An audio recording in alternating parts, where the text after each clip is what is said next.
Hello, my name is Daniel Stalder with the Iowa Communications Alliance, bringing you a Week 11 legislative update. You'll notice if you followed along on my videos that I'm not in the Capitol today. The historic backdrop and architecture of the Capitol is not what you're seeing, and I'm also not wearing a suit or tie. I do hope that doesn't detract from the content because there's a lot of good bills that we want to talk about today. And of course, before we get into that though, I want to talk about where we are in the legislative process. Week 11 is 1 week away from the second legislative funnel.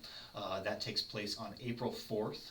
And for a bill to remain eligible following the second funnel, it must have passed out of the chamber that it did not originate from. So a House file must pass through a committee in the Senate, and a Senate file must have passed out of a committee in the House. So therefore, you're going to see the chambers working on the opposite chambers' bills quite a bit this week.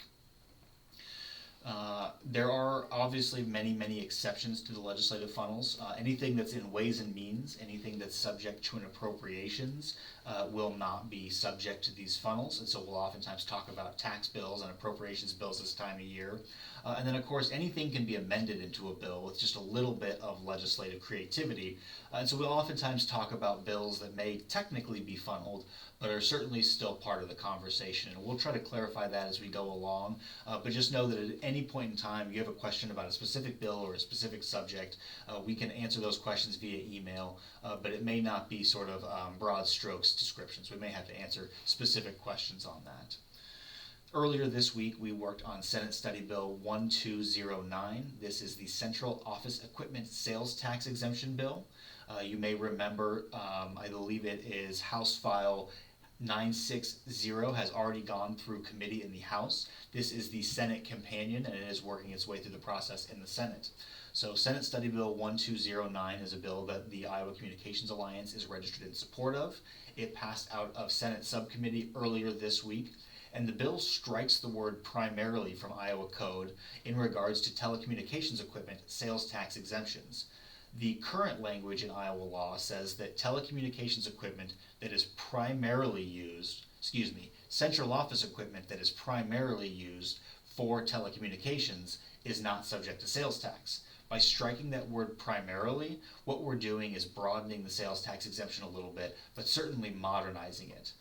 Earlier this week, we did receive a fiscal note, which is the nonpartisan analysis on what they believe the impact of this bill will be to the state's general fund, and that number came in at about $800,000 annually statewide for this change. This is a relatively inconsequential amount of money in regards to the state budget, and that does reiterate our point that this isn't necessarily a massively impactful change today. What it largely does is prevent a more nuanced or creative approach to the sales tax exemption in the future, which saves us money in the long term. So Senate Study Bill 1209 has passed subcommittee, and we do expect it to be taken up by the Senate Ways and Means Committee in the next week or two. But of course, this is not subject to the funnel, so we have plenty of time yet this year.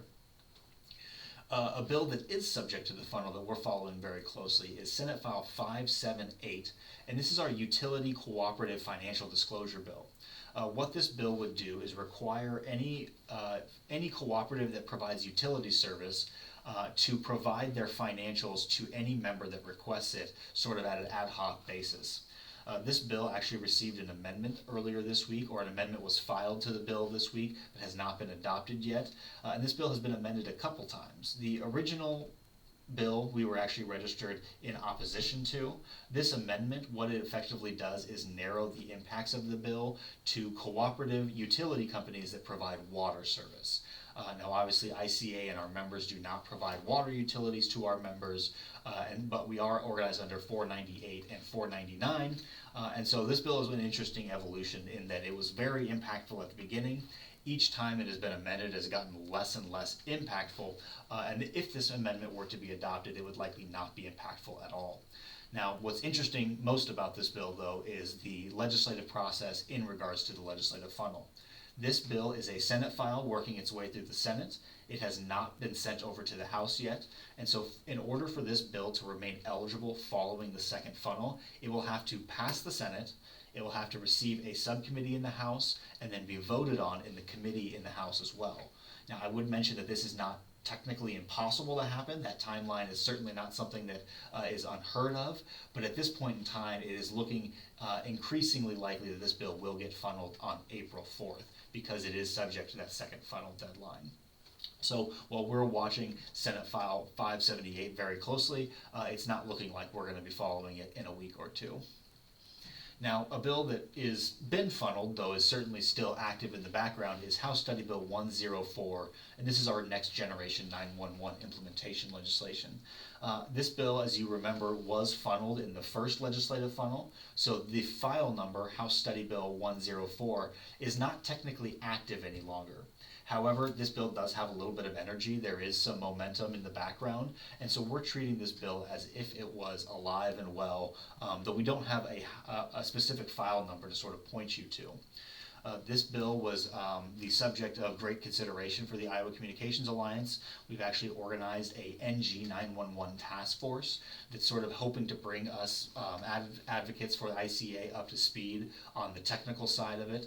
And what they've done is asked us to submit a survey to all of our membership to understand the situation of what it would take for our members to become NG 911 compliant and how much money we would stand to lose should the topic of cost recovery be stripped away from the legislation. So if you have read the newsletter that went out on March 21st, I believe, in that newsletter there is a link to a survey that we're asking all ICA members to fill out. It only takes 5 or 10 minutes in order to complete, and that is going to help guide our advocacy and guide what we're going to request from the bill should it pop up suddenly this legislative session.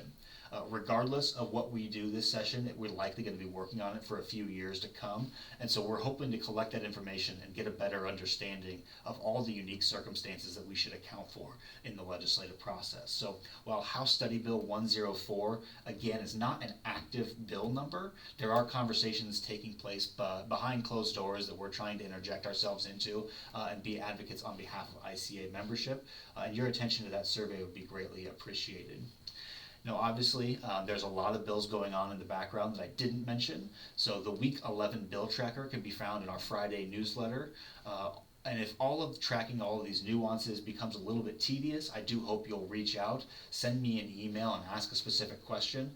Your engagement in this process is one of the reasons that ICA is so successful in the Capitol, and so we hope that you'll stay engaged. We look forward to hearing from you, and we'll provide a better, more robust update about what has been funneled officially next Friday. Thank you very much.